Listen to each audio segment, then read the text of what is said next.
Bonjour à tous. Est-ce que vous m'entendez bien? Oui. Est-ce que vous êtes prêts pour la meilleure conférence de Wine Paris? Et de loin, et de très très loin. Alors, on va parler d'un sujet qui est le sujet du e-commerce dans la filière vin. Peut-être avant de commencer, je vais vous proposer de faire un petit tour de table pour que vous puissiez avoir l'immense plaisir de rencontrer mes speakers. Mais avant, donc, je vais m'introduire moi. Je m'appelle Romain, je suis directeur général de la WineTech. Donc la WineTech, pour rappel, c'est cet espace, c'est 130 startups qui innovent dans la filière vin. Et aujourd'hui, on va se focaliser sur le sujet du e-commerce. Vous avez des micros, donc n'hésitez pas à prendre un micro chacun. On a cette chance. Et je vais vous proposer de vous présenter. On va commencer dans l'ordre. Donc Pierre-Adrien, est-ce que tu veux bien te présenter, s'il te plaît? Merci Romain, bonjour à tous. Alors Pierre-Adrien, moi j'ai un peu plus de 15 ans dans les vins et spiritueux à l'international, donc pour plusieurs maisons, Chapoutier, Lingebage notamment, à New York, au Canada. J'ai plusieurs casquettes, donc je vais essayer de faire un peu synthétique. J'ai travaillé au Canada pour une compagnie que vous connaissez peut-être qui s'appelle Dandurand, qui est un gros importateur de vin, qui crée en fait en 2014 une division vin fin, basé notamment sur le e-commerce. Donc aujourd'hui, ce site, il existe encore, il s'appelle Galéon. Il est spécialisé sur les vins haut de gamme, les vieux millésimes, les grands formats. Et on essaie de trouver à ce moment-là un peu une niche par rapport au marché de monopole au Canada. Donc un exemple un peu de premiumisation. Donc, et plus récemment, j'étais directeur international pour le groupe Torres en Espagne, à Barcelone. Et aujourd'hui, je me consacre à la fois à ce petit site e-commerce qui commence à monter, qui s'appelle Noah Drinks, qui est spécialisé sur les vins sans alcool, basé à Barcelone.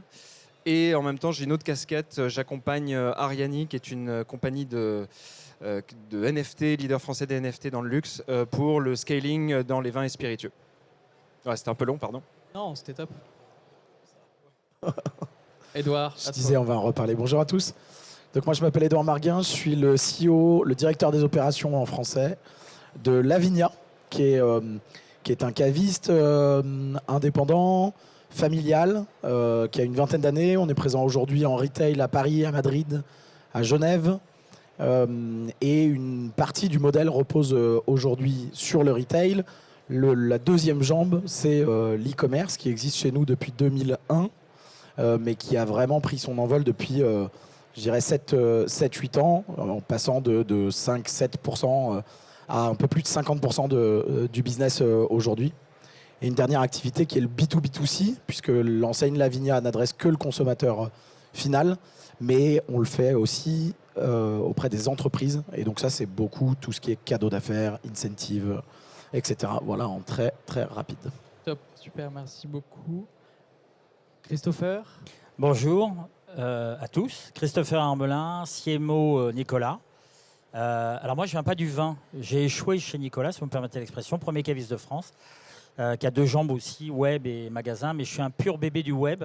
C'est-à-dire que j'ai passé ma vie en agence et en régie digitale. Voilà. Et puis un jour, on m'a dit, bon, c'est bien de faire des recommandations à tout le monde, ça serait bien que tu les appliques. Et voilà, et je suis arrivé chez Nicolas depuis 4-5 ans maintenant. Et je m'occupe entre autres du site internet, mais pas que ça, aussi du marketing au sens large du groupe. Voilà. Merci. Et Erwan, si tu veux bien. Bonjour à tous, Erwan de Barry, je suis le fondateur de Twill. C'est une des premières marketplaces direct producteurs en France et en Europe. Aujourd'hui, on travaille avec plus de 1200 producteurs français, italiens et espagnols. Et on vend en direct aux consommateurs particuliers leur vin. Ça représente à peu près 25 000 références. Voilà, c'est une société que j'ai fondée en 2016. Et puis moi, je suis issu du monde du vin puisque mes parents sont producteurs en Provence. Voilà. Merci à tous les quatre. Alors, je vous propose qu'on rentre dans le vif du sujet. La question que tout le monde se pose, on va y répondre. C'est est-ce que le e-commerce, ça marche? Est-ce que le e-commerce dans le vin, ça marche? Parce qu'on a l'impression que pendant la Covid, il y a eu une bulle, que ça a explosé, que les restaurants, les bars étaient fermés, donc toute la consommation s'est reportée sur les ventes e-commerce. Et on a l'impression que maintenant, ça se stabilise et que la croissance, elle est peut-être un petit peu plus flat. Est-ce que, donc première question, est-ce que ce ralentissement ou cet effet de ralentissement, vous le ressentez? Est-ce qu'il existe vraiment? Et quelles sont les causes de ce ralentissement pour vous? Parce que dans la food, typiquement, on a vu l'ouverture des dark kitchens, ça s'est fait très rapidement. On a l'impression que ça continue, que cette tendance de delivery et à emporter est faite pour durer. Donc dans le vin, est-ce que c'est la même chose? Messieurs, Bon, d'abord, peut-être redonner quand même deux petits mots du contexte. Le contexte 2022, c'est sur le retail de produits online, c'est moins 7% par rapport à 2021. Donc là, c'est pas du vin dont on est en train de parler, c'est du retail de produits, du e-commerce de produits dans son ensemble. Et il faut rappeler qu'effectivement, ça arrive après une croissance, une année et demie de croissance qui était évidemment extrêmement forte. La problématique, je pense qu'il faut la poser différemment. On était habitué depuis une quinzaine d'années à 10, 15 plutôt, même % de croissance organique par an du e-commerce. Et donc ça a structuré des modèles par de la part de marché. C'est-à-dire qu'on allait en e-commerce, à la limite peu importe le coût finalement, pour prendre des parts de marché et passer de 2%, 3%, 5%, 7%, 10% du business. On arrive effectivement dans une période où, parce qu'il y a une forme de ralentissement, on commence à s'intéresser à la rentabilité du e-commerce en tant que tel. Et je pense que c'est a fortiori vrai dans le vin, qui est plutôt un peu à la bourre comme secteur en France. Donc, je peux parler de la Vigna. Oui, chez la Vigna, on constate qu'on n'est pas dans la meilleure année qui soit sur la partie e-commerce. Et pourtant, le e-commerce continue de nous permettre de faire progresser d'autres canaux chez nous, et notamment le retail, on y reviendra. Mais je pense que, en tout cas chez la Vigna, comme je pense chez beaucoup d'acteurs, c'est une année qui est compliquée en e-commerce, c'est certain. donc pour toi, c'est macro, c'est pas spécifique au monde du vin, et c'est un ralentissement qu'on voit partout, en e-commerce global. Ouais. Ok. On en parlait encore avec Margot tout à l'heure. C'est chez tout le monde pareil, hein, et sans traduire de secret. Même chez des grands, des VP and co, c'est compliqué. Donc, Christopher, je vois une moue dubitative. Est-ce qu'on a envie de répondre Non, pas dubitative. C'est-à-dire qu'il y a eu les périodes Covid où il y a une accélération. Effectivement, je rappelle que les commerces essentiels, c'était les cavistes, les supermarchés. Donc, quand la moitié de quand la restauration est fermée, il est évident, avec des gens qui s'emmerdent, si vous me permettez l'expression, parce qu'ils sont bunkérisés chez eux, ils n'ont rien à faire, il est évident que le vin, il booste. Donc si on regarde par rapport à 2019, on reste en progression. Je rappelle qu'Amazon, tout le monde, Google, tout le monde licencie. Pour bien connaître ces gens-là, ils licencient parce qu'ils ont aussi investi beaucoup en RH pendant ces 2 années où il fallait trouver de la main-d'œuvre intellectuelle et autres, de la logistique, parce qu'il y avait un surcoût. On parle de progression à 2 chiffres sur 1 an et demi, 2 ans. C'est colossal. Quand vous prenez plus 20% de progression de chiffre d'affaires, mécaniquement, vous devez ajuster vos RH et vous devez ajuster votre entreprise. Donc, on est revenu à quelque chose de normal par rapport à 2019. Alors, quand on regarde 2019, 2023, 2022, on reste malgré tout en progression. Après, se pose des questions sur le e-commerce. Moi, je viens du monde du digital, et pas du vin au départ. Et vous parliez justement, on parlait de la nouvelle économie tout à l'heure. Je rappelle qu'il y a 25 ans, à grands coups de millions de dollars, financés par le Nasdaq, il y a des compagnies qui sont arrivées avec une grande théorie qui était la désintermédiation. Ça s'appelait la nouvelle économie. Donc on disait, écoutez, c'est simple. Qui se souvient de Barnes & Noble aux États-Unis avant les années 2000? C'était la plus grosse chaîne, elle a disparu. Amazon leur a taillé des croupières. Et ces gens-là ont investi des milliards pour faire de la désintermédiation et s'emparer et prendre des parts de marché, comme vous le disiez justement, en étant en perte structurelle. À part Amazon, qui, je le rappelle, gagne de l'argent, non pas sur le e-commerce, mais sur le web service. Hein. Voilà, donc ces gens-là ont été boulimiques. Et aujourd'hui, force est de constater que d'abord, les législateurs se sont emparés des sociétés de e-commerce. Demandez à monsieur le maire, notre ministre, qu'il en pense. Hein. Et puis, par derrière, à un moment, les investisseurs disent il serait temps qu'on tire les bénéfices de tout ça et qu'on commence à devenir rentable. Nouvelle Eldorado, oui. Mais à un moment ou à un autre, les chercheurs d'or, il y en a 80% qui plantent. Okay, très clair. Là, on a l'avis de 2 acteurs qui sont hybrides, donc à la fois e-commerce et à la fois brick and mortar. Est-ce qu'on n'aurait pas un avis de pure player, donc Noah Drinks et Twill, sur est-ce que vous ressentez la même chose? Est-ce que la courbe, elle redescend? La courbe, en fait, je rejoins le point de vue de mes 2 prédécesseurs, dans le sens où ce qu'on remarque, c'est que par rapport à 2019, on a fait un vrai bond en avant. C'est significatif. Niveau Twill, c'est plus 80% de chiffre d'affaires par rapport à 2019. C'est sûr que la comparaison du premier semestre 2022 avec le premier semestre 2021, pour nous, a été difficile. Mais on est dans deux contextes extrêmement différents. Et en plus, on a eu une combinaison de facteurs depuis 12 à 18 mois qui a été l'inverse de la combinaison Covid.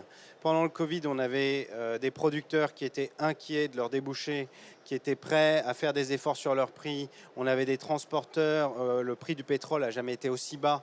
Donc on avait des coûts de transport et donc des marges très confortables. À l'inverse, on a eu réouverture, plus guerre en Ukraine, plus gel dans le vignoble. Donc on s'est retrouvé avec des producteurs qui avaient plus de vin à vendre, ou beaucoup moins. Des clients qui avaient déjà stocké pas mal de vin pendant la période Covid parce qu'ils étaient bunkérisés à la maison et donc ils ont rempli la cave. Et derrière, ils se disent, tiens, je vais peut-être retourner au restaurant et dépenser mon budget ailleurs. Donc c'est vrai qu'on a eu une année 2022 en comparaison à 2021 plus difficile, mais on voit déjà depuis le dernier trimestre 2022 que ça repart. Et surtout, on a un vrai gain par rapport à une période, par rapport à 2019. Donc de manière générale, je pense que la croissance, elle est là, simplement elle va être plus lente. Et puis il y a eu un effet contexte très spécifique qui a été vraiment radical d'un sens vers l'autre. Ok, donc tendance de fond pour Twill. Oui, sur Noah Drinks, alors c'est sûr qu'on est une petite start-up qui s'est lancée il y a 1 an et demi, donc si on avait les effets du ralentissement, ce serait préoccupant. Mais peut-être que je prendrais mon autre casquette sur la partie internationale quand on regarde les grands retailers online, ou soit les pure players, soit les omnicanal, par exemple en Amérique du Nord. Les 3 plus grands vendeurs en ligne, c'est Total Wine, le site de la SAQ, donc le monopole canadien par exemple. Tous ces retailers en fait, qui sont en ligne ont des ventes online qui sont largement supérieures à 2019. Et en plus, le rôle du recrutement pendant le Covid a joué à plein. C'est-à-dire qu'il y a des gens qui n'étaient pas chez Total Wine. J'ai eu la conversation il y a quelques semaines avec l'acheteur principal qui disait on avait des gens qui venaient pas chez nous avant le Covid et depuis en fait qu'ils ont acheté en ligne pendant la pandémie, en fait maintenant ils viennent dans nos magasins brick and mortar. Donc c'est intéressant. Ok, donc j'ai l'impression quand même qu'il y a un consensus sur le fait que ce soit une tendance de fond. Le public a l'air absolument conquis par la réponse. La question que je poserai en second, c'est est-ce que pour accélérer cette transition vers l'e-commerce, il y a des niches sur lesquelles on peut se positionner? Les vins sans alcool. J'espère. Je croise les doigts pour toi. Peut-être les vins bio, les vins nature, peut-être d'autres types de contenants. On parlait des vins en canette avec Christopher tout à l'heure. Est-ce que vous pensez que pour continuer, cranter l'e-commerce et faire en sorte que ce soit une tendance très durable sur la filière vin, ces niches-là sont des niches intéressantes? Ou est-ce qu'on continue à faire ce qu'on faisait avant, c'est-à-dire des vins plus traditionnels Est-ce qu'il y a quelque chose qui se dégage dans votre tête là-dessus? Il y a des évolutions dans les comportements de consommation. Je rappelle qu'à 50 ans, au sortir de la guerre, dans les cantines, il y avait du vin sur les tables. En Belgique, on avait de la bière. Si vous mettez une bouteille de vin de table à la cantine et que votre fils de 8 ans prend du vin, je pense que ça va être un tollé. Donc il y a une évolution dans les comportements. Donc on consomme beaucoup moins, 3 fois moins quasiment. Et puis les comportements changent. Et le Covid a accéléré des phénomènes qui étaient amorcés depuis très longtemps, comme le bio, enfin le green, le vert, hein, vous l'appelez comme vous voulez, où il existe plusieurs labels. Et on a voulu plus de vert, au sens green du terme, dans son assiette, dans son jardin, dans son appartement, etc. Donc, est-ce que c'est des niches? Non, je pense que c'est plutôt des évolutions du comportement. On parle des vins sans alcool, mais il faut encore regarder ça de façon macro. On part d'où? Très souvent, nous on a des discussions sur les bières craft. La bière est un marché colossal. Si on parle de la progression des bières craft, mais à l'échelle macro, les craft beers, ça reste anecdotique. Alors c'est sûr on revient sur le web. Hein. Il y a 25 ans, quand moi j'ai démarré sur le web, c'était facile de faire des campagnes de publicité en ligne avec 50% de taux de clic. Un gars sur 2, normal, il y avait 10 personnes qui regardaient son écran. Bon, c'est un petit peu la même idée. Donc je pense qu'il y a des niches qui émergent. Il y a aussi des produits, ce qu'on oublie de dire, c'est qu'il y a des produits qui étaient désuets, qui grâce à la mixologie reviennent avec de nouveaux comportements. Voilà, donc on a des phénomènes de mode comme ça, qui font qu'à un moment, il y a des rotations qui s'opèrent. Après, c'est un choix stratégique pour l'entreprise. Est-ce que je me spécialise sur tel ou tel vecteur pour préempter ce territoire, ou est-ce que je choisis d'être plus accessible, plus large? Ça, c'est encore un autre discours. Est-ce que, Christopher, chez Nicolas, tu as quelques chiffres à nous partager sur le split Ouais. Est-ce que- Alors, le sans alcool. Alors, déjà, quand vous êtes caviste, vendre du sans alcool, ça reste compliqué quand même. Voilà. Moi, le dry. Et puis, attention. Alors, déjà, je voudrais faire un point. Le dry January, vous voyez, ce genre de truc, ça reste quand même le truc super médiatique. Hein. Genre, tout le monde en parle sur TF1, CNews, BFM, tout le monde en parle partout. Quand vous sortez un peu, alors j'ai pas une vie nocturne débridée, mais enfin, les gens continuent à boire. Hein. Voilà. Et puis ça reste un truc sur une population. On a l'habitude de généraliser des choses. En fait, on s'aperçoit qu'on a une population très urbaine, plutôt jeune, qui fait le dry January. Bon. Donc le sans-alcool, c'est un peu particulier. On parle souvent des jeunes et du sans-alcool. Je rappelle que les études sur les comportements à risque sur les jeunes, c'est quand même l'alcool, c'est les shoots. Bon, voilà, il y a des espèces de contradictions. En revanche, il y a une lame de fond, c'est vrai, sur les produits sains.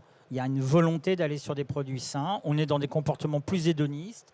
On consomme moins, mais on veut consommer mieux. Avec une vraie interrogation aujourd'hui sur le vin, le spi, comme ça l'était sur le champagne. Est-ce qu'on n'est pas en train de glisser dans les années à venir sur véritablement des produits de luxe ? Il y avait une interview il n'y a pas très longtemps d'un sociologue, pas plus tard qu'avant-hier, sur France Info. Et il disait, là, on a un vrai virage. Peut-être demain. Voilà.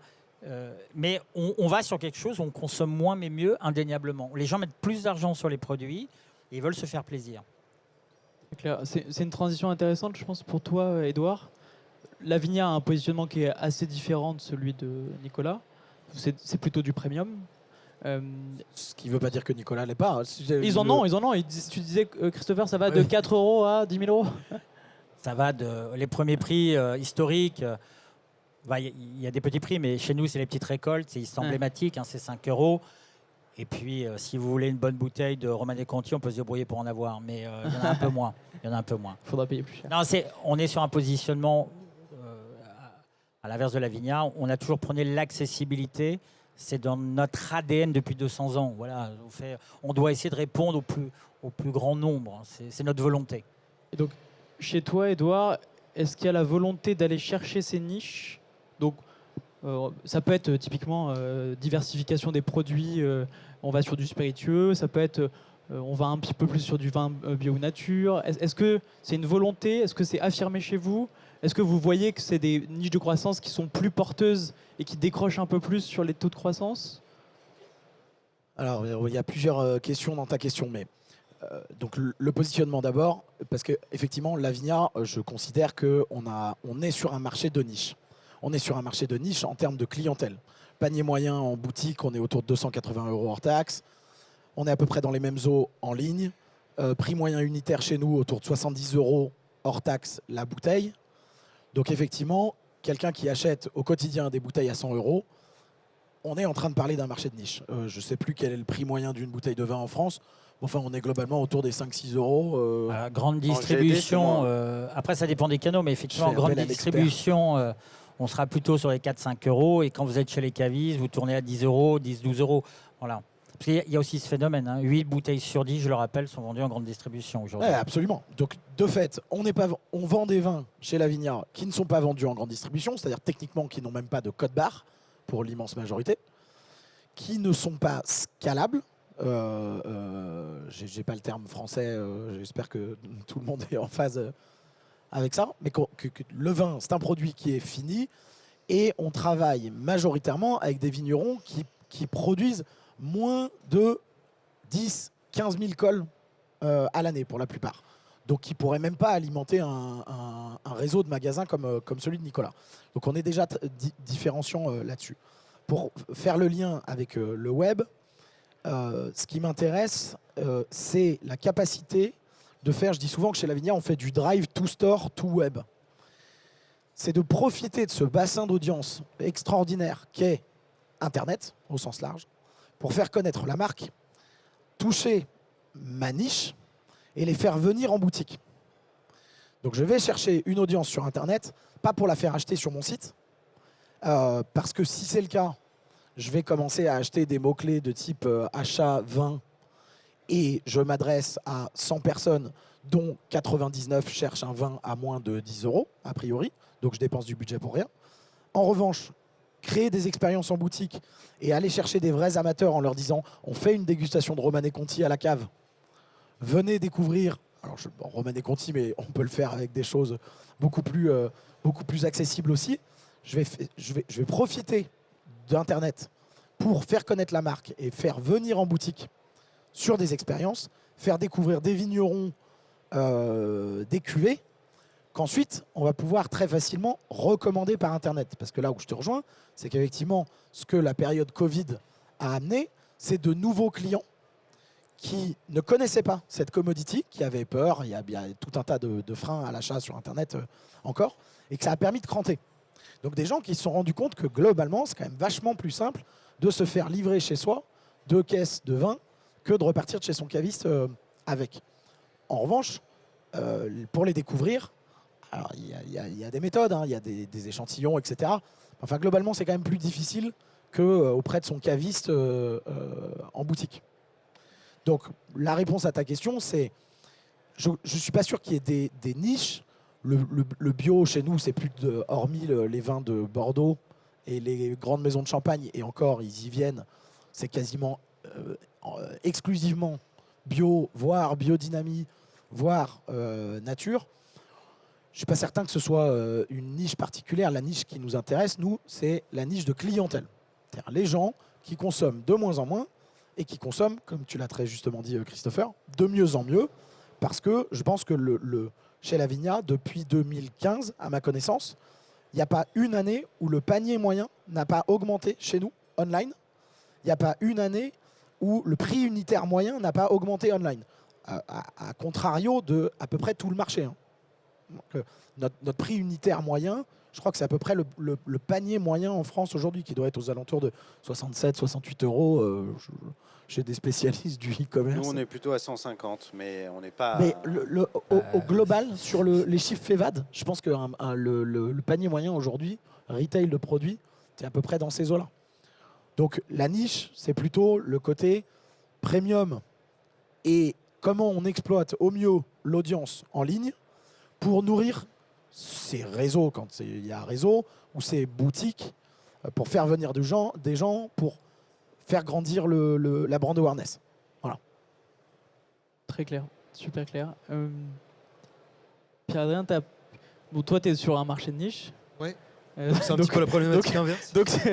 Mais c'est intéressant d'avoir ton avis. Pourquoi s'être positionné sur des vins sans alcool? C'est fondamentalement une problématique de fond et une tendance de fond, j'ai l'impression. Pourquoi pas avoir fait une marketplace plus large avec un angle très vin désalcoolisé? Parce que vous vendez pas du tout de vin alcoolisé, on est d'accord? Ouais. Comment tu le vois? Pourquoi vous avez choisi cette stratégie? Est-ce que c'était parce que il y avait une niche, c'était porteur et vous vouliez y aller? Est-ce que c'était pour des questions de valeur et de culture? Qu'est-ce qui t'a fait prendre ce shift?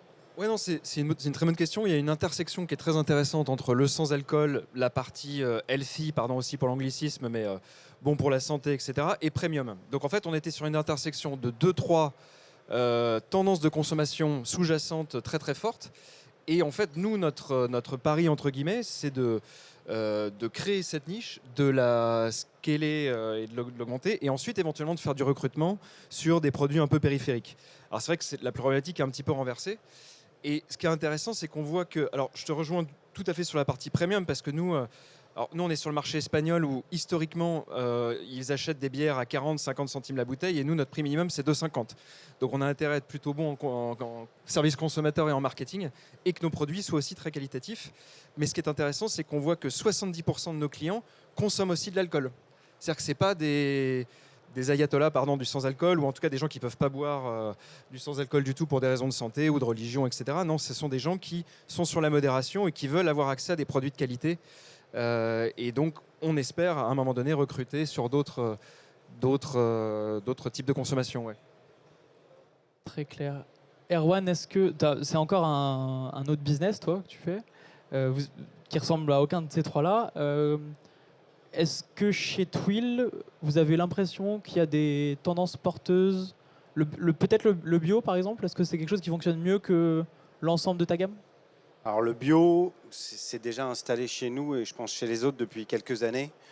Pour te donner une idée, sur une foire au vin, on va avoir au minimum 30 à 40% de l'assortiment qui sera à tendance bio. Quand je dis bio, c'est biodynamie et autres, parce qu'il y a plusieurs chapelles. Non, je pense que tous ces nouveaux produits ou ces nouvelles modes de consommation, nous, on les travaille chez Twill. Ça reste une part infinie des ventes parce que c'est le début. Donc le sans-alcool, des vins sans alcool, on en a, je crois, depuis 3 ans. Ça doit faire 1 à 2% des ventes. Par contre, ce qui est intéressant, c'est qu'effectivement, ce sont ce genre de niches qui vont nous permettre de driver du trafic. Et puis, c'est aussi des produits complémentaires dans un panier. C'est-à-dire que je vais avoir des clients qui vont acheter des vins classiques ou des spiritueux classiques et qui, derrière, vont acheter quelques bouteilles de vin sans alcool parce que leur épouse est enceinte ou parce qu'ils ont envie de déguster ou de tester le produit. Il y a une curiosité, surtout chez les amateurs de vin, à aller trouver et découvrir de nouveaux produits.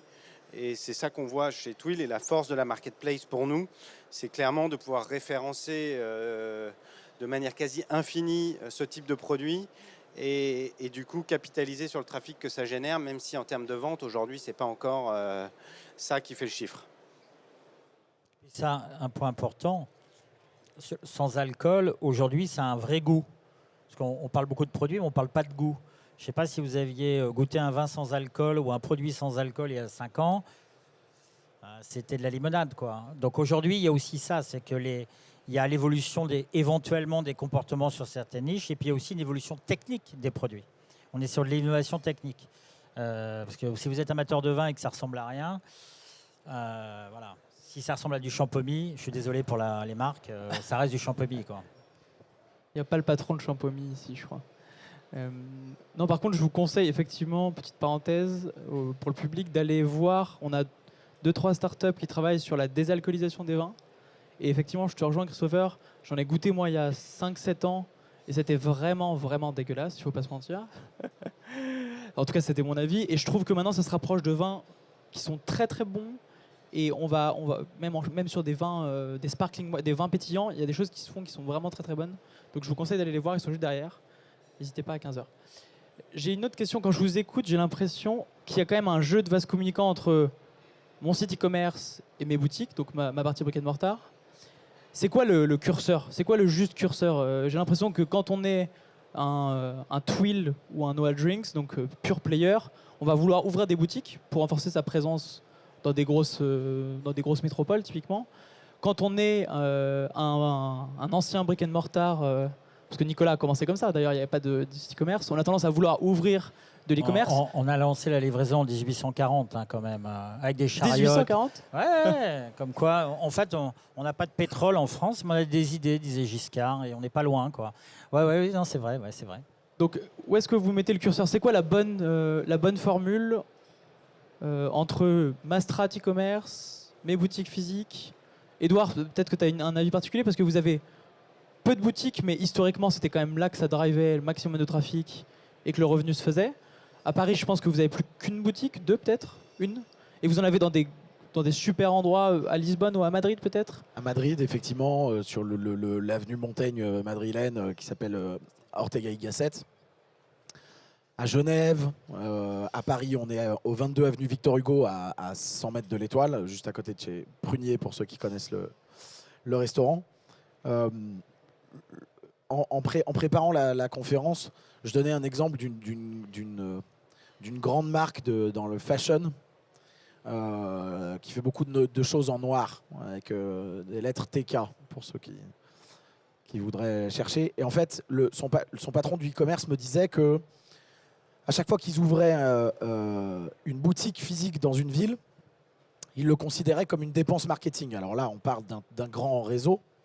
Et que finalement, la rentabilité de la boutique en elle-même avait assez peu d'importance parce que le jour où ils ouvraient la boutique à Dijon, le site e-commerce faisait plus 20% sur la zone de chalandise de Dijon.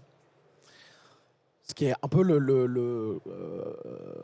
contre-intuitif par rapport à ce qu'on pourrait imaginer. Donc le curseur, je pense qu'il est là, c'est utiliser l'e-commerce pour aller toucher davantage de clients. Et toucher davantage de clients, c'est pas nécessairement de les toucher en stand-alone ou avec un seul point de contact, pardon, à nouveau pour les anglicismes, avec un seul point de contact qui serait je vais chercher quelqu'un sur Internet, je veux qu'il vienne sur mon site Internet, je veux qu'il achète sur mon site Internet, je veux qu'il réachète sur mon site Internet. L'omnicanalité, c'est beaucoup plus complexe que ça et c'est justement essayer de tirer le meilleur parti des deux mondes. Quand c'est fait de façon fluide, quand c'est soutenu par des bases produits, des bases clients qui sont unifiées, une logistique qui est fluide, alors on peut aller chercher sur Internet des clients pour les faire venir en boutique, pour les faire réacheter sur Internet. Et c'est là où on génère la meilleure LTV, enfin la meilleure, faut décidément que j'arrête avec les termes anglais, la meilleure valeur de vie d'un client. Pardon. Oui, si je peux me permettre, je parle beaucoup, je suis désolé. On me le reproche souvent. Je crois qu'il y a plusieurs approches, il y a plusieurs stratégies en fonction de l'ADN des sociétés, des cibles à laquelle on s'adresse. Vous faisiez référence à l'instant à votre maillage, on est présent dans les grandes villes. Voilà, on a ça dans la mode, avec des boîtes qui ont des gros flagships dans les grandes capitales. C'est très uniformisé. Vous allez à New York, Londres, Madrid, Genève, vous voulez. Vous avez toujours le grand flagship Zara. Et puis, vous pouvez acheter en ligne. Alors, vous allez essayer à Rome, si vous êtes en week-end à Rome pour la Saint-Valentin, un truc. Et puis, vous allez le commander en rentrant à Paris parce que vous pouvez le choper en click and collect ou en livraison à domicile.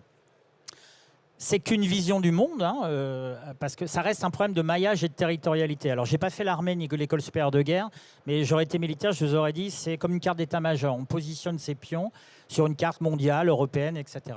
Lorsque vous êtes mortard et vous avez un réseau hyper dense, nous, ce qui est le cas, 500 magasins, 320 en Ile-de-France, 160 dans Paris, vous jouez la carte de la proximité, comme le fait Franprix, par exemple.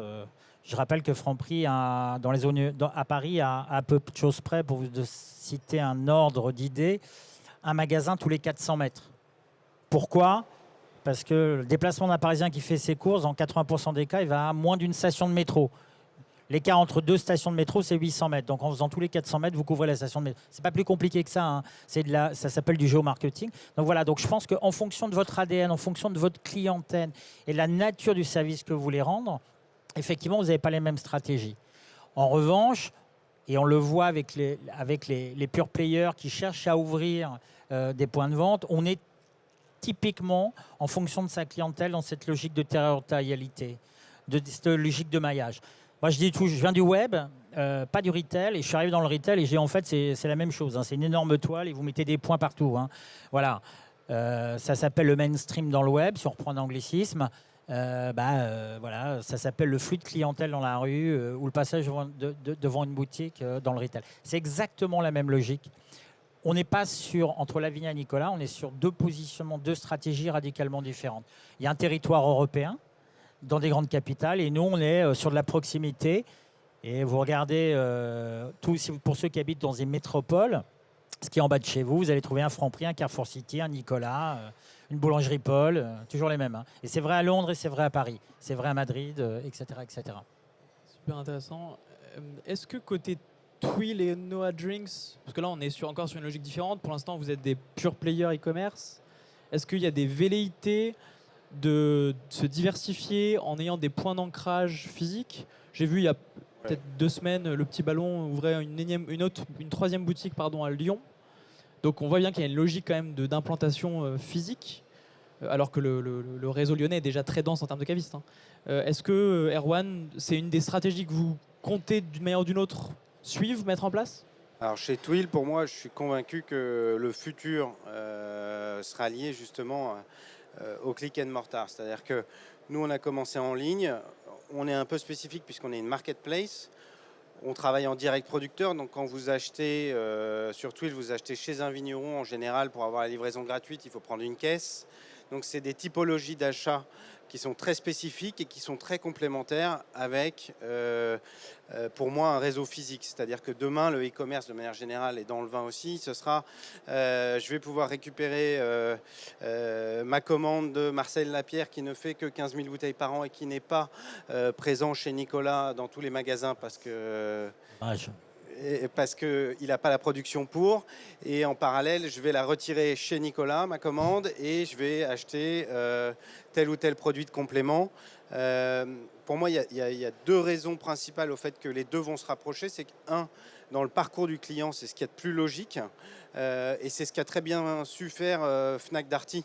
Je ne sais pas si vous êtes utilisateur, mais vous allez pouvoir bénéficier des services de Darty ou aller acheter votre bouquin à la Fnac parce que vous en avez besoin immédiatement. Et en parallèle, vous cherchez quelque chose qui n'est pas présent en magasin et vous allez le trouver sur leur site. Donc c'est vraiment moi cette complémentarité-là que je vois. Et ensuite, on voit, notamment aux États-Unis, mais ça va arriver en France, que le coût d'acquisition client online, qui a été un Eldorado pendant des années, est aujourd'hui devenu extrêmement cher parce que il y a énormément d'acteurs qui se battent pour quelques places, notamment sur les mots-clés H20 & Co. Et donc le fait d'avoir une vitrine physique et une zone de chalandise permet de toucher des clients et de les fidéliser. Et dernier point, c'est qu'on est sur un produit de convivialité. Il n'y a rien de mieux et on ne remplacera jamais son caviste. Et donc pour moi, l'idéal, le meilleur des deux mondes, c'est j'achète mes bouteilles sur Twill et puis je vais retrouver mon caviste une fois de temps en temps pour déguster un nouveau vin et pour qu'il me parle d'autre chose et pour partager avec les voisins du quartier. C'est un peu la vision idéalisée, mais je pense que c'est l'avenir. La Apparemment, relation... Marcel Lapierre est vendu chez Nicolas. Hein. Mais c'est pas grave. La relation humaine est capitale. Les nouvelles technologies cherchent, on le voit avec l'évolution ces dernières années, à humaniser la relation. On parle depuis 25 ans de dialogue interactif. Et c'est ça qui fait défaut aujourd'hui dans les nouvelles technologies. Pendant des années, on a vendu du rêve aux gens en leur disant, vous allez voir, on vend même des robots qui vont tout faire maintenant. La réalité, c'est que derrière, il manque un truc, c'est la prise en main, c'est essayer un vêtement, par exemple. Changeons d'univers, allons dans le vin. Si vous avez l'habitude d'acheter toujours le même t-shirt bleu marine, bleu marine, vous comprendrez pourquoi. C'est du réassort, c'est pas très compliqué. Dans le vin, c'est pareil, il y a le réassort. Je consomme toujours le même vin. Si vous voulez aller vers la découverte, vous voulez trouver autre chose, innover, belle maman vient et puis elle aime que le blanc, vous buvez que du rouge, vous n'êtes pas très à l'aise. Voilà. Vous aurez besoin de cette relation humaine. Et on peut dire tout ce qu'on veut à un moment, on fait du commerce, il y a besoin de cette relation, de cette humanité. Puis ça fait quand même du bien de sortir de chez soi. Voilà. Je rappelle, juste pour info à tout le monde, qu'en France, le premier loisir des Français qui vivent dans les métropoles, c'est le shopping. Hein. C'est pas d'aller à Disneyland. Donc voilà, les gens à Paris et Lyon dans les métropoles sortent et font du shopping toute la journée. Donc voilà, il ne faut pas perdre de vue ça. Et c'est pour ça que le click and mortar a un vrai enjeu, c'est-à-dire que quelque part, ils préparent leur loisir du week-end dans les galeries marchandes ou dans les boutiques online pour pouvoir consommer derrière. Très clair. Noah Drinks, est-ce qu'on va avoir des magasins qui vont popper un peu partout? Est-ce que c'est dans le pipe? Plutôt en deuxième ou en troisième phase, on n'est pas tout à fait là encore, mais nous, c'est vrai que on a plusieurs projets pilotes d'avoir en fait un corner dans des boutiques physiques. Donc en fait, ça peut être intéressant aussi, parce que c'est vrai que comme on gère la dernière partie de la long tail et généralement, c'est-à-dire l'assortiment de produits qu'on ne peut pas avoir en magasin faute de place, tout simplement en linéaire. Donc nous, c'est pareil, encore une fois, un peu la problématique inverse, mais ce qui peut être intéressant, c'est d'avoir un corner identifié Noah dans quelques magasins, et c'est ce qu'on est en train de tester, pour pouvoir ensuite les amener online sur des produits encore plus particuliers, encore plus spécifiques. Et sur la partie expérientielle, là, en fait, c'était vraiment un retour client qu'on a pour joindre justement sur la partie convivialité. Donc, on a pas mal de choses du type visiter par exemple des installations de désalcoolisation, des choses comme ça, ou des vignobles qui font du vin sans alcool, pour joindre justement le côté très online et un peu froid avec une expérience physique réelle qui est essentielle. La stratégie corner, c'est encore une autre stratégie. Tu vois, typiquement, Edouard, vous pourriez être, je sais pas, c'est peut-être déjà le cas, hein, mais au bon marché et d'avoir des partenariats avec des stores un peu Alors, haut de gamme. Non, mais on peut fonctionner comme le fait en réalité, un peu comme le fait le bon marché. Et ça me permet de d'adresser un enjeu. On parle de comment pérenniser la croissance du e-commerce, qui me semble hyper important, c'est le trade marketing. Et le trade marketing, c'est concrètement Lavinia disant à Noah Drinks, si tu veux être chez moi, que ce soit dans ma boutique physique ou virtuelle, eh ben, tu me donnes un petit quelque chose. Voilà, pour faire extrêmement simple. Aujourd'hui, les grandes maisons, elles sont déjà rompues à ça. Nicolas, vous travaillez comme Lavinia avec tout un tas pour ne citer que le groupe MHD, ce sont des gens qui investissent aussi pour être présents, pour mettre en valeur Dom Pérignon, Krug, dans nos boutiques. Voilà. Mais il y a de plus en plus de vignerons qui le font, qui s'y mettent. Et ce qui est intéressant sur la partie e-commerce, c'est que ça existe depuis longtemps, le corner en boutique. Mais c'est de plus en plus le cas online. La capacité de travailler une landing page dédiée, un univers dédié pour telle ou telle marque. Alors c'est très vrai aujourd'hui sur le marché des spiritueux, parce qu'il est beaucoup plus marketing. Mais finalement, les grands univers aujourd'hui commencent à s'intéresser à leur contenu, la façon dont il est présenté sur les sites des distributeurs.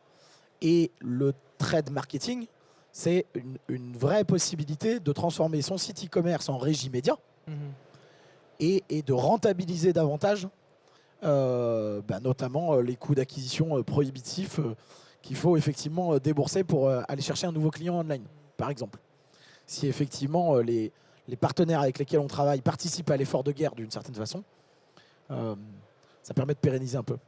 Ok, je vois que le temps file. Moi, j'ai une dernière question, mais qui me démange et qu'on n'a pas préparée ensemble, mais je vais quand même vous la poser.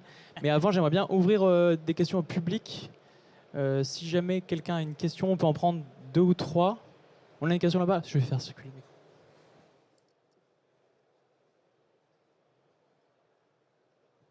Bonjour, est-ce que vous pouvez nous dire si vous notez des différences de comportement d'achat entre les hommes et les femmes sur les sites? Quel genre de produits? Alors, excusez-moi, je vais reprendre la parole, je suis désolé. Oui, il y a des comportements d'achat différents entre les hommes et les femmes, et aussi en fonction des âges. Pour les vieilles personnes comme moi qui ont plus de 55 ans, les femmes de ces générations et plus âgées, comme celle de ma maman, avaient du mal à aller chez le caviste. C'était une histoire de mec, si vous me permettez l'expression. Voilà, moi, je n'y connais rien, on se réfugiait. Voilà. La génération des trentenaires, des quadras, sont beaucoup plus émancipées sur le sujet, déjà. Donc, elles vont chez les cavistes, entre autres. Voilà. Donc, ça, c'est important parce qu'elles étaient peu présentes. Il y a une forte féminisation à la fois des acheteuses, mais aussi des vendeuses, entre guillemets, si vous me permettez l'expression. Et on voit de plus en plus dans le monde viticole de femmes. Premier point. Le deuxième point, on est souvent sur des comportements d'achat. On va beaucoup plus vers des produits dits nature. On fait attention à sa santé, etc. On est sur le healthy, pour reprendre l'anglicisme de tout à l'heure. On est beaucoup plus là-dessus. Et assez étonnamment, sur les vins, elles poussent énormément aujourd'hui. Elles sont même leaders parfois sur certaines catégories de produits. Est-ce qu'on a une autre réponse? Non. Est-ce qu'on a des questions? Moi, je vais juste rajouter que ce qu'on remarque, nous, chez Twill, c'est que les femmes ont beaucoup moins d'habitude et elles ont pas de carcan. Donc, quand on leur propose quelque chose d'assez original, elles vont être beaucoup plus réactives. Alors que chez nous, les hommes vont aller sur des valeurs refuges, des appellations qu'ils connaissent, des choses un peu plus statutaires. Voilà. L'avenir de l'homme est chez la femme, quoi, en gros. Oui, bonjour. Moi, je voudrais savoir quel âge ont vos acheteurs et en quoi une plateforme comme celle qu'on évoque peut recruter la toute nouvelle génération les Z, quoi, qui consomment aujourd'hui pas de vin et qui sont extrêmement mobiles, donc peut-être moins fidèles aux achats de quartier. Voilà, en quoi ça peut nous amener vers un avenir brillant pour le vin avec ces consommateurs encore en devenir. Alors moi j'ai un chiffre assez étonnant à vous donner. Donc nous chez Twill, on a la marketplace online, un site web, et on a l'appli avec une fonctionnalité Shazam du vin. Vous pouvez scanner les étiquettes. Et alors ce qui est assez étonnant, c'est que sur le site Nos acheteurs, ils ont 35, 40 et plus, et c'est plutôt CSP++ masculin. Et alors sur l'appli, où on a un taux de conversion un peu moins élevé, mais par contre beaucoup plus d'usage, là c'est beaucoup plus jeune. Et le gros des utilisateurs, c'est 25-35.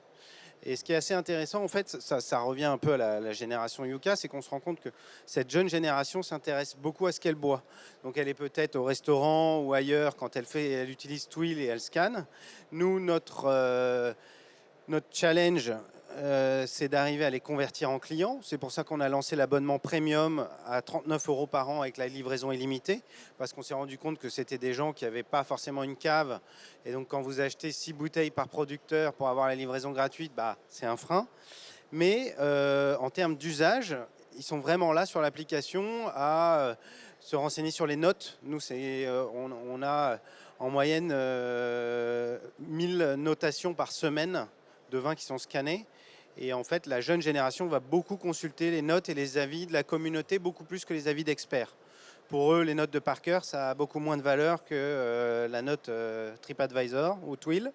Et donc voilà, donc je pense que ça passe par répondre à leurs usages. Donc une livraison rapide, des petits minimums, des formats différents. Pas forcément de la bouteille, mais peut-être de la demi-bouteille, de la canette ou autre. Mais je pense qu'il y a un vrai intérêt de la part de ces générations sur ce qu'ils consomment. Ouais, alors, je vais me permettre de rebondir, mais on constate deux phénomènes. Hein. Pour les jeunes, il y a une montée en puissance des produits sur la bière, parce que le secteur de la bière est hyper créatif. Aujourd'hui, il y a profusion de microbrasseries, ce qui draine plein de valeurs, etc. Donc ça, c'est un premier. Avant de basculer sur des produits plus statutaires comme le vin. En revanche, ce qui est intéressant sur les moins de 30 ans, mes enfants par exemple, c'est il y a 25 ans, moi les gens de ma génération, ils achetaient des petites récoltes. On allait sur des produits pas chers. Voilà. Aujourd'hui, ils sont sur des produits de qualité. Ils préfèrent acheter une bouteille à 12, 15 € et la partager à 4 ou 5 plutôt que de jouer la carte du volume. Ce qui est assez contradictoire parce que sur les spiritueux, on a parfois des comportements à risque absolument phénoménaux. Mais en tout cas, sur le vin, on constate ça. On vient par la bière, puis c'est plus statutaire. Après, on va sur le vin, généralement vers 30 ans. Et si on consomme du vin, on va chercher la qualité. Ce qui est une tendance de fond, mais très très marquée chez eux, alors qu'ils n'ont pas forcément, ou pas nécessairement le pouvoir d'achat en face. Bonjour. Aujourd'hui, on voit des nouvelles tendances apparaître comme le live shopping ou le social commerce. Je voulais savoir si c'est des choses dans lesquelles vous croyez, que vous avez déjà tenté ou que vous allez tenter bientôt. Je vais en parler quelques secondes. Chez nous, c'est plus qu'en projet. C'est vraiment dans le pipe aujourd'hui. L'intérêt du live shopping, pour parler de la partie live shopping, c'est que c'est pas de le faire sur le moment. 75% grosso modo de l'audience d'un live, c'est l'audience en replay. Donc finalement, créer un moment live, je ne parle pas d'Instagram, je parle sur son propre site, il faudrait dépenser tellement d'argent pour avoir l'audience sur le moment que si on ne s'appelle pas Carrefour, Intermarché et qu'on a effectivement déjà cette audience-là, c'est un petit peu compliqué. En revanche, ça répond à un besoin fort et je pense que ça rejoint la façon dont on peut attirer les nouvelles générations. C'est le besoin de créer des expériences et de raconter des histoires. Et nous, chez Lavinia, la clientèle s'est rajeunie de presque 10 ans sur ces 5 dernières années, notamment parce que cette nouvelle clientèle, on sait l'attirer en lui proposant deux choses. C'est en lui racontant des histoires. Un commerçant, un distributeur de vin, c'est d'abord un passeur d'histoire entre un vigneron et un client. Donc il faut pouvoir raconter ces histoires et créer des expériences qui soient plus ludiques et effectivement online. Donc je pense que le live shopping va être un des éléments qui va permettre mais qui va devenir un élément constitutif de la fiche produit plus qu'un événement événementialisé. Je ne sais pas si tu vois ce que je veux dire. Moi, je suis incapable chez Lavinia de créer un live et de faire venir 10 000 personnes. Ou alors, il faudrait que je les paye vraiment très cher. En revanche, ce live où on va parler de toutes les découvertes que la Vigna a faites en 2021, par exemple. Donc tous les nouveaux vignerons dont on considère qu'ils seront dans 2-3 ans élus par la RVF, comme ça a été le cas avec Laura David cette année, qui est référencée chez nous depuis quelques années maintenant. C'est comment on leur raconte sur la fiche produit tout le long de la vie de ton produit. Et je trouve qu'en ça, la partie live shopping, elle est hyper intéressante. Pas pour le live en lui-même, mais pour le fait de pouvoir proposer dans le temps une expérience qui va te générer des contenus plus qualitatifs sur ta fiche produit. Pardon, je fais un peu long. On arrive à la fin de notre temps. La question que je voulais vous poser, et on la prendra tous pour réflexion sur les prochaines semaines et prochains mois, c'est comment on peut continuer à gérer la croissance du e-commerce avec la tendance de fond qui est la décarbonation. C'est un vrai sujet. La problématique du transport, la problématique de... L'empreinte carbone du commerce est hyper forte. Alors c'est une grosse question, j'aurais peut-être dû la poser dès le début. Non, c'est la vraie question. Quand vous commandez un pot de brie d'hélice et que vous faites livrer par Uber, c'est sûr qu'il y a un problème. Ouais. On a le début de la réponse, j'anticipe la fin de la question, mais on parle de click and mortar, on y est. C'est-à-dire qu'aujourd'hui, les sites internet sont des logisticiens, qu'ils soient marketplace, intégrateurs, pure player, tout ce que vous voulez. Après, on en revient à cette histoire de maillage et d'être au plus près du client. C'est-à-dire que si on veut, c'est une plateforme logistique qui vous permet d'avoir des stocks à proximité sans passer par ces schémas de livraison qui sont un peu chaotiques. Parce que quand vous regardez le bilan carbone d'une bouteille, d'un pull Zara, c'est édifiant. Il vient de Chine déjà. Et vous le commandez. Enfin, j'ai fait un test il n'y a pas longtemps, c'est pour l'anecdote, c'est juste raconter un truc. Je fais du bateau, j'ai commandé un truc pour une pièce de bateau qui a un sac pour le ranger. J'ai commandé sur Amazon, je n'ai pas fait attention. On m'a dit, vous l'aurez dans 3 semaines. En fait, ça venait de Zhengzhou. Je l'ai payé 25 €, frais de livraison offerts. En fait, j'étais pas très à l'aise quand je l'ai reçu. J'ai fait travailler des petits Chinois, ça vient de Zhengzhou et j'ai pas payé la livraison. Mais voilà. Donc aujourd'hui, il y a une vraie question là-dessus, mais le législateur doit aussi s'en emparer. Parce que il y a l'arbitrage économique derrière, malheureusement, qui fera que certaines entreprises feront ou feront pas des choix. De notre côté, on a fait le choix du circuit court en direct vigneron, et on a un deuxième schéma parce que c'est pas toujours au plus court selon les partenaires, qui est, on a développé ça notamment sur la vallée du Rhône, où on va avoir des transporteurs indépendants qui vont pouvoir livrer la zone de chalandise du vigneron. Donc on essaye de favoriser le local et je pense qu'en ça, la technologie va nous aider. Et puis après, il y a toutes les alternatives en termes de packaging sur lequel il y a un énorme travail à faire à mon sens. Nous, on s'était renseigné, mais c'est encore pas assez mature sur tout ce qui va être emballage réutilisable, etc. Parce que je pense qu'on est au tout début et qu'il faut qu'on accélère très fortement. Le mot de la fin, Pierre-Adrien ? Oui, non, juste pour reborder là-dessus, pareil, c'est vrai que la question des formats, elle est importante, elle est essentielle, parce que quand on voit que les vins en canette, par exemple, c'est, il me semble, 60% de moins de consommation de CO2 sur le même volume. Bag-in-box, c'est à moins 50, je crois, de mémoire, donc c'est quand même des économies très intéressantes. Nous, à notre tout petit niveau, ce qu'on essaie de faire, c'est plutôt des produits locaux, faire attention à quel type de carton on consomme, etc. Mais évidemment, c'est quand même un business à impact, et impact négatif. C'est ce qu'on essaie de mitiger le plus possible. Juste peut-être le mot de la fin, que l'importance peut-être du customer service, vraiment important d'avoir un service consommateur hyper attentif. Il y a aujourd'hui dans le e-commerce, même sur des petits sites, des sites plus, on va dire, plus modestes comme le nôtre par exemple, énormément d'applications qui font que le ticket d'entrée entre guillemets en termes techniques est relativement bas, c'est-à-dire maintenant vous avez des applications qui permettent de gérer des paniers abandonnés, justement faire du suivi de mailing, etc. Donc c'est quand même, il y a maintenant beaucoup d'opportunités pour donner un service client de haut niveau sans avoir pour autant des compétences techniques très, très élevées.